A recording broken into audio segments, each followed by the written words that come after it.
नमस्कार। आज के कैटलिस्ट क्लासेस के इस सेशन में आप सभी का स्वागत है।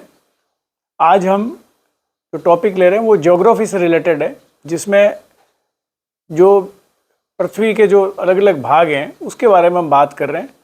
सबसे पहले जो स्क्रीन पे शो हो रहा है लिथोस्फीयर है। लिथोस्फीयर का मतलब है लैंड पार्ट ऑफ अर्थ। ये अर्थ का स्ट्रक्चर है। इसको यदि हम देखते हैं तो इसमें अर्थ स्ट्रक्चर में आपको जो टॉप है वो क्रस्ट है, उसके अंदर मेंटल दिख रहा है।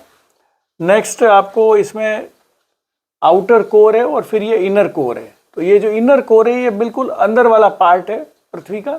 उसके बाहर आउटर कोर है और उसके ऊपर मेंटल, फिर क्रस्ट। क्रस्ट वो जगह जहाँ पे हम लोग रहते हैं, जिस पृथ्वी के ऊपर हम चल रहे हैं फिर रहे हैं, वो क्रस्ट है। इसके नीचे मेंटल है, उसके अंदर जो है वो कोर है। तीसरा मेन जिसके दो हिस्से हैं, इनर और आउटर कोर। वो जो कोर है इसके अंदर हमारे आयरन मिलता है, जो लिक्विड फॉर्म में रहता है कोर में, और मेंटल में आयरन और निकल दोनों है। पृथ्वी क्योंकि घूमती है और आयरन और निकल इसके अंदर है, तो घूमती हुई पृथ्वी में ये जो इलेक्ट्रोमैग्नेटिक वेव्स बनती है वो इसके कारण बनती है। ये प्लेट टेक्टोनिक्स के बारे में, प्लेट्स के बारे में बताया गया है, क्योंकि हम जानते हैं कि जो ऊपर का कोर है, ऊपर का जो क्रस्ट है पृथ्वी का सबसे ऊपरी हिस्सा, वो एक मोनोलिथिक स्ट्रक्चर नहीं है, अलग अलग प्लेटों से मिलके बना है, जिसकी डिफाइन यहाँ पे किया गया है कि साउथ अमेरिकन प्लेट है, ये पैसिफिक प्लेट है। तो अलग अलग प्लेट्स है। ये प्लेट्स का जो मूवमेंट होता है, जिसके बारे में अलग से जिस चैप्टर में आएगा जब बात करेंगे, उसके हिसाब से ही जो है वो अर्थक्वेक और वॉल्केनोज और ये चीज़ें देखने को मिलती है। अब हम बात करते हैं व्हाट इज लिथोस्फीयर। लिथोस्फीयर क्या है? Lithosphere is the solid outer layer of the earth. जो बाहरी पार्ट है, जो क्रस्ट है, उसको लिथोस्फीयर कहते हैं। It includes the crust, top most layer सबसे बाहर वाली, और upper most part of the mental. जो आपको अर्थ का स्ट्रक्चर दिखाया था उसमें जो उसके जस्ट अंदर वाला हिस्सा था क्रस्ट के, उसका जो नाम है उसका मेंटल है। और इसके अंदर क्या क्या आ जाते हैं?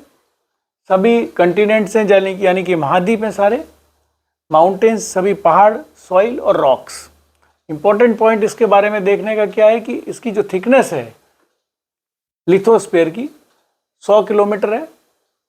टेक्टोनिक प्लेट्स, जैसा मैंने आपको बताया कि प्लेट्स हैं जिसके जो मूवमेंट करती है, जिसी से ये जो है वो विभिन्न प्रकार की भौगोलिक गतिविधियाँ होती है। Earthquake and volcanoes occur here, क्योंकि ये टॉप मोस्ट पार्ट पे ही हमको भूकंप भी देखने को मिलते हैं और वॉल्केनो भी होते हैं। यही वो जगह है जहाँ पर ये लिखा गया है कि building, house, cities, roads, farms, ये सारे हम बनाते हैं। दूसरी चीज़ जो है, बाग की बात करते हैं तो उसको कहते हैं hydrosphere, water part of the earth.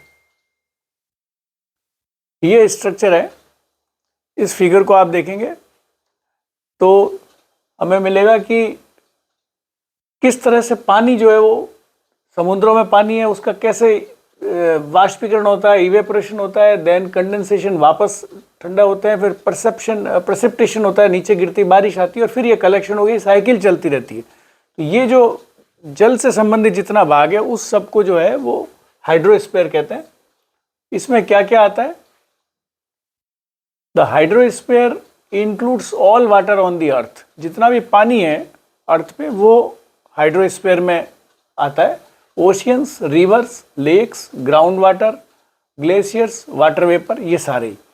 और लगभग 71% जो पृथ्वी का सरफेस है वो पानी से बना हुआ है, that is covered by water. 71%, 29% पे जो है वो अर्थ है। तीसरी स्टेज जो हम देखते हैं वो है एटमॉस्फेयर, एयर लेयर अराउंड अर्थ। जो हमारे ऊपर जो जहाँ हम रहते हैं उसके ऊपर जब आसमान में हम देखते हैं तो ऊपर जो चीज़ है ये एटमॉस्फेयर है। एटमॉस्फेयर सिर्फ जितने भी प्लेनेट्स है उसमें सिर्फ पृथ्वी पर है, इसीलिए यहाँ जीवन है। ये एटमॉस्फेयर का स्ट्रक्चरल फॉर्म में इसको बताया गया है कि जो वातावरण है या जो एटमॉस्फेयर है, वायुमंडल है, वो किस तरह से है, कहाँ पे क्या गतिविधि होती है। यदि इसको हम देखेंगे तो ये कुल मिला के 700 किलोमीटर है जो पृथ्वी के ऊपर। 700 किलोमीटर की बात करते हैं तो अलग अलग इसके नाम हैं। ट्रोपोस्फीयर है पहला, फिर स्ट्रेटोस्फीयर है, फिर मेसोस्फीयर है, फिर थर्मोस्फीयर है, फिर एक्सोस्फीयर है। अलग अलग स्फीयर में अलग अलग गतिविधियां होती हैं जो इसमें जैसे चित्र दिखाया गया है तो अब हवाई जहाज़ देख रहे हैं कि हवाई जहाज़ यदि ये क्वेश्चंस कई बार एग्जाम में आते हैं कि जो हवाई जहाज़ है वो कहाँ उड़ता है, पृथ्वी के वायुमंडल में किस जगह पे उड़ता है, किस पे उड़ता है। तो ये आप देखिए ये ट्रोपोस्फेयर और स्ट्रेटोस्फेयर के बाउंड्री पे उड़ता है। तो मोर और लेस ट्रोपोस्फेयर में उड़ता है एयरक्राफ्ट, यहीं क्लाउड्स फॉर्मेशन होता है, माउंट एवरेस्ट यही है, और यहाँ टेम्परेचर लगभग -60 डिग्री होता है। यदि आप लोगों ने फ्लाइट में जब भी ट्रैवल किया होगा तो देखा भी होगा कि उसमें -56 डिग्री, -55 डिग्री इस तरह के टेम्परेचर हमको एक हाइट पे जाने के बाद देखने को मिलते हैं।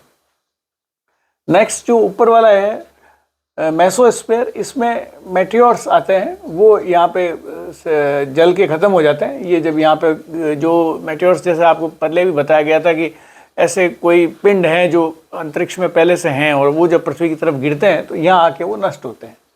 उसके ऊपर थर्मोस्फीयर है और उसके ऊपर एक्सोस्फीयर है। तो थर्मोस्फीयर में स्पेसक्राफ्ट और एक पर्टिकुलरली हम आगे जब बात करेंगे तो इंटरनेशनल जो सैटेलाइट स्टेशन है वो भी यही है, और सैटेलाइट्स जो है वो दोनों जगह होती है, थर्मोस्फीयर में भी है, एक्सोस्फीयर में भी है। तो सैटेलाइट जो उपग्रह हैं वो वहाँ पे कृत्रिम उपग्रह उस जगह पर रहते हैं। ये इनके टेम्परेचर्स दिखाए गए हैं। अभी हम इसकी आगे डिटेल में बात करते हैं। यहाँ ये बताया गया कि एटमॉस्फेयर क्या है। What is atmosphere? The atmosphere is the blanket of gases surrounding अर्थ।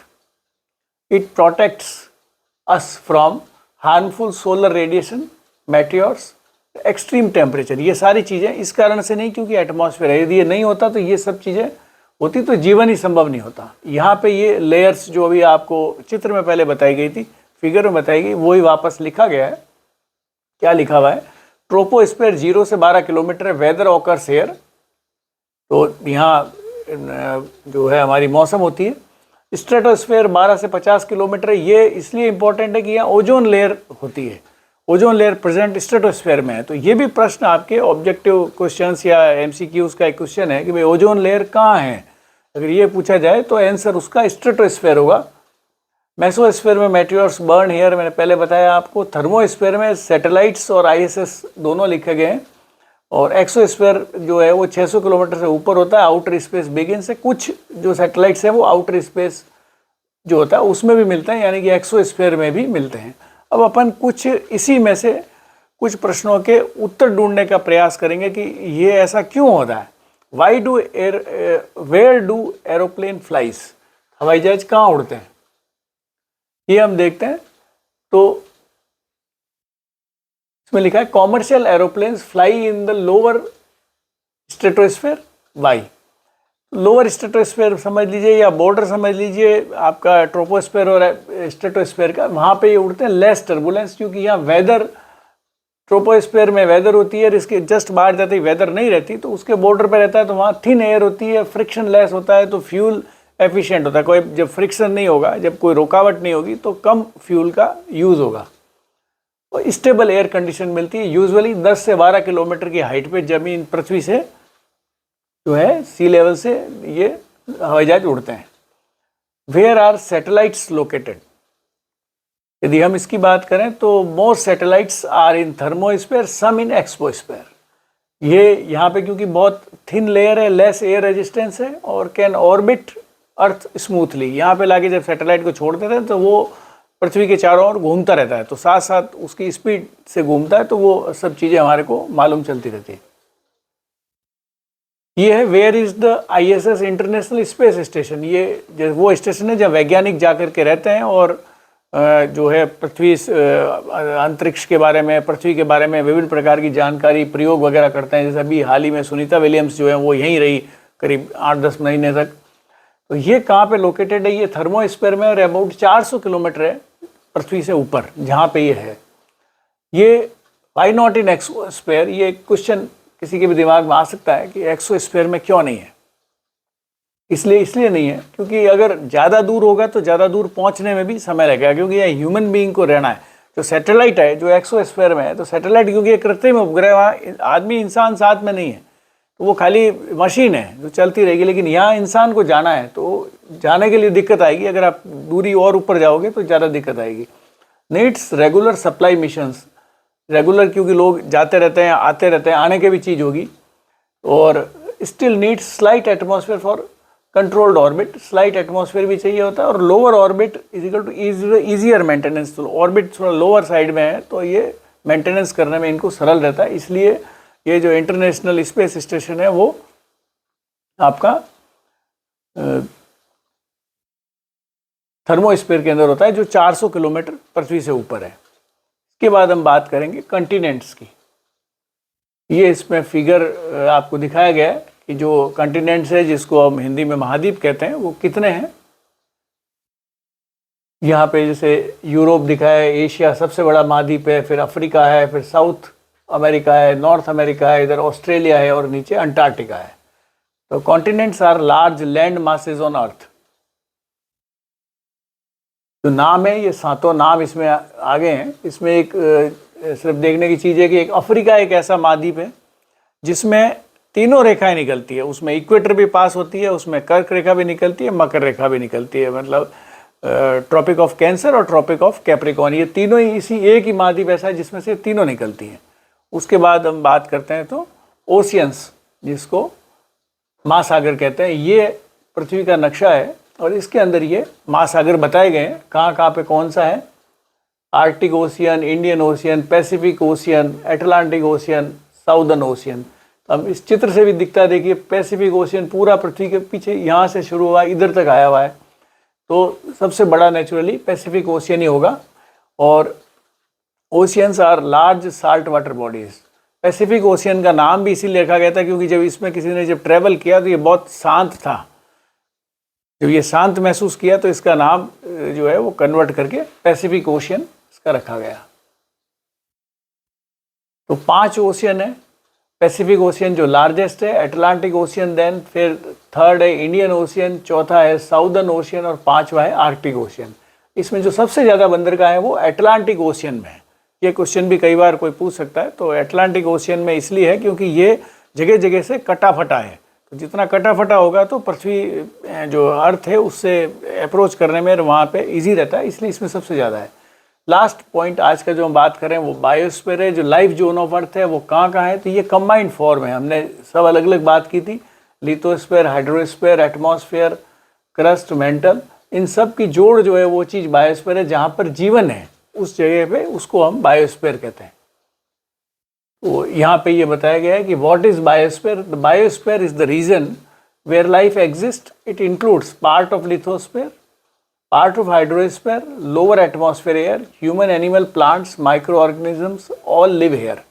तो ये हमारा आज का जो चैप्टर था, जो एक ज्योग्राफी से संबंधित चैप्टर हमने जिसके बारे में हमने बात की डिटेल में। आप सभी से मैं यही कहना चाहूँगा कि आप हमारे वीडियोस को आप रेगुलर देखें। हम लगभग रोज़ किसी न किसी सब्जेक्ट पे वीडियो अपलोड कर रहे हैं और कैटलिस्ट क्लासेस की ओर से, तो इसको आप देखें। इसको आप अगर आपको पसंद आता है उसे लाइक करें, शेयर करें, और यदि आप अब तक सब्सक्राइब नहीं किया तो आप सब्सक्राइब करें।